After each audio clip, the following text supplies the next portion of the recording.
शेर, हाथी, भेड़िया, हिरण, बंदर और खरगोश सभी जाति जानवर हैं। वो सभी महाराज सिंह के शासन में रहते थे।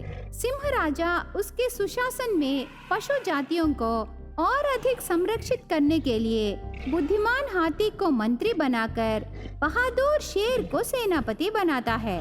शेर को सेनापति बनाने पर मंत्री हाथी को खुशी की दावत देता है। तब हाथी शेर के गुफा के पास जाती है। नए सेनापति शेर को बधाइयाँ। मुझे दावत पर बुलाने के लिए धन्यवाद। आइए महामंत्री, मेरा निमंत्रण स्वीकार करने के लिए आपको बहुत बहुत धन्यवाद। राजा ने आप पर बड़ी जिम्मेदारियां रखे। आगे से आप शिकार के धर्म का पालन करके पशु जातियों के संरक्षण को ध्यान में रखते हुए साधु जानवरों को खाइए। यही मेरी पहली सलाह है। मैं भी वही करना चाहता हूँ महामंत्री। इतने में आप ये सलाह दिए। मंत्री साहब से बातें करते रहोगे या उन्हें खाने पर बुलाओगे? सेनापति, ये यहाँ क्या कर रहा है? ये भेड़िया इस जंगल में मेरे साथ कई सालों से है महामंत्री। ओह, पर ये तो वो सब बाद में। पहले आप खाने के लिए बैठिए महामंत्री। आपके लिए मैं मीठे मीठे फल, कंदमूल, हरे पत्ते सब भी लाया। शेर ऐसे कहकर हाथी के लिए उसके गुफा में दावत रेडी करके भेड़िया और शेर बाहर आ जाते हैं। हाथी पेट भर खा के उसके घर चली जाती है। ऐसे कई दिन बीत जाते हैं। सभी साधु जानवरों के प्रजातियों में से अपहरण और मौतें बढ़ जाते हैं। उससे सभी साधु जानवर सिंह राजा के पास आकर शिकायत करते हैं।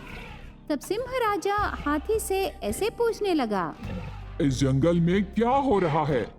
अगर सभी जानवर शिकार के कारण मर रहे हैं, तो कम से कम उनके हड्डियों के निशान तो रहना है ना? हाँ महाराज, आपका संदेह सही है। हमारे जंगल में जानवरों का शिकार नहीं बल्कि अपहरण हो रहा है। कोई जानबूझकर हमारे जंगल के साधु जानवरों को मारकर दूर कहीं बेच रहे हैं। इसीलिए आजकल कई दिनों से यहाँ कई जानवर गायब हो रहे हैं महाराज।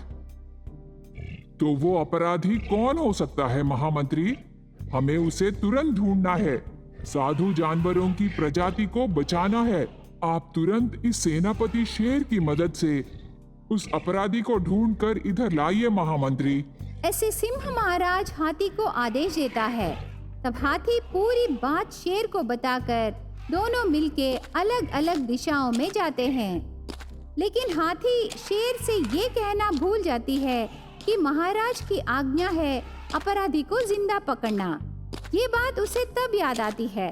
तब हाथी फिर से शेर के पास जाती है। उस समय शेर और भेड़िया चुपके से हाथी को पता चल गया कि हमारे जंगल से साधु जानवर गायब हो रहे हैं। तो क्या हाथी को ये भी पता चल गया कि वो काम हम ही कर रहे हैं? उसे ये बात पता चलने से वो क्या कर सकती है?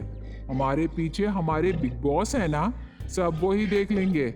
भेड़िया और शेर की धोखाधड़ी और उनके बिग बॉस की बात हाथी को पता चल जाता है। तब हाथी इन सब कामों का सूत्रधार वही बिग बॉस को पकड़ने का निर्णय करती है। कुछ दिन बीतने के बाद एक दिन सिंह महाराज, शेर, भेड़िया और हाथी के समावेश में दूसरे जंगल का राजा बूढ़ा सिंह आता है। मैं बूढ़ा हो गया, उसी के कारण राज्य का प्रबंध ठीक से करने में मैं असमर्थ हो रहा हूँ। लेकिन मैं तुम्हारे इलाके में इस समय सच बोलने वाले को मेरा राज्य देना चाहता हूँ।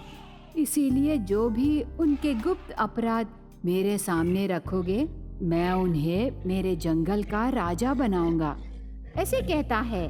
तब शेर और भेड़िया राज्य की आकांक्षा में बूढ़े सिंह के पास आकर सच कहने लगे।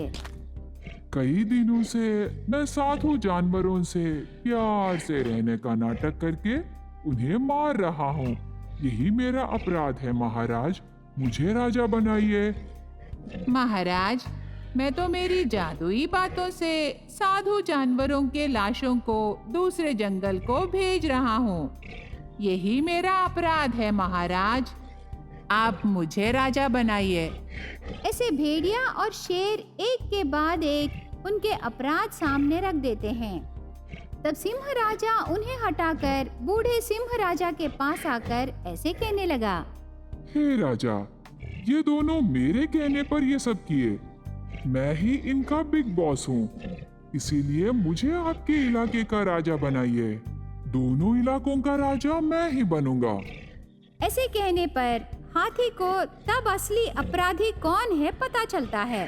तब हाथी ने, मेरा संदेह सच हुआ। मेरे कहने पर आप ये नाटक किए। शुक्रगुजार हूँ बूढ़े महाराज।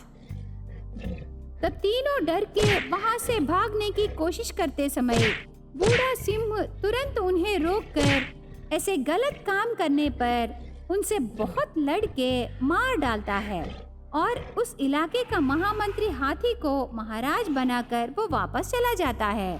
उस दिन से सारे साधु जानवर हाथी के शासन में आराम से जीने लगे।